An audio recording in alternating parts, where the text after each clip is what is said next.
게으른 거미 아난시. 아난시라는 거미가 있었어요.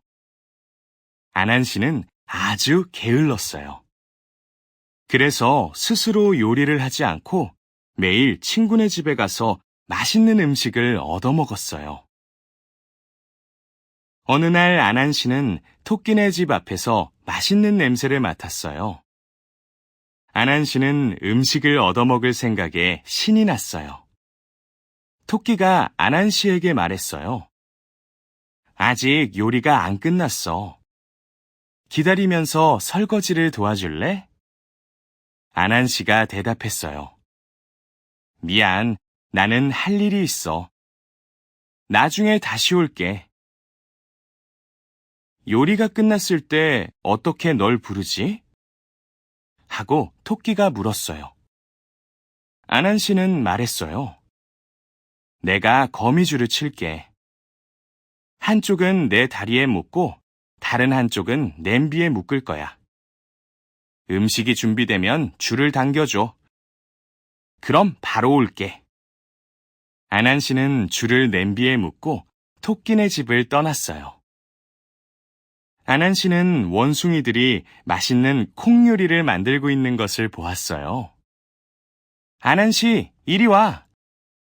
음식이 거의 다 됐어. 원숭이가 말했어요. 아난시는 대답했어요. 나는 할 일이 있어. 내가 거미줄 한쪽을 다리에 묶고 다른 한쪽을 냄비에 묶을게. 요리가 끝나면 줄을 당겨줘. 그럼 바로 올게. 아난시는 멧돼지네 집 앞에서 달콤한 냄새를 맡았어요. 멧돼지가 말했어요. 고구마 요리를 만들고 있어. 이 포크로 조금만 저으면 완성이야. 아난시는 말했어요. 난 좀 이따가 올게. 내가 거미줄 한쪽을 다리에 묶고 다른 한쪽을 냄비에 묶을 거야.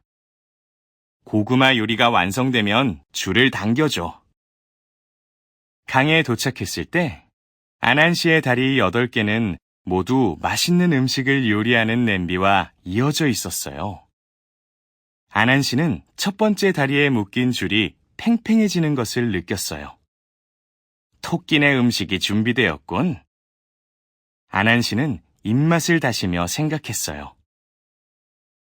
아난시는 두 번째 다리가 당겨지는 것을 느꼈어요. 그리고 세 번째, 네 번째, 다섯 번째, 여섯 번째, 일곱 번째, 여덟 번째도요. 모두가 동시에 줄을 당기고 있었어요. 멈춰! 아난시는 아파서 소리를 질렀어요. 그 사이 아난시의 다리는 쭉쭉 잡아당겨져서 점점 가늘어졌어요. 마침내 줄은 더 버티지 못하고 모두 끊어졌어요. 하지만 아난시의 다리는 원래 모습으로 돌아오지 않았어요. 거미 아난시는 이렇게 해서 가늘고 긴 다리를 갖게 되었답니다.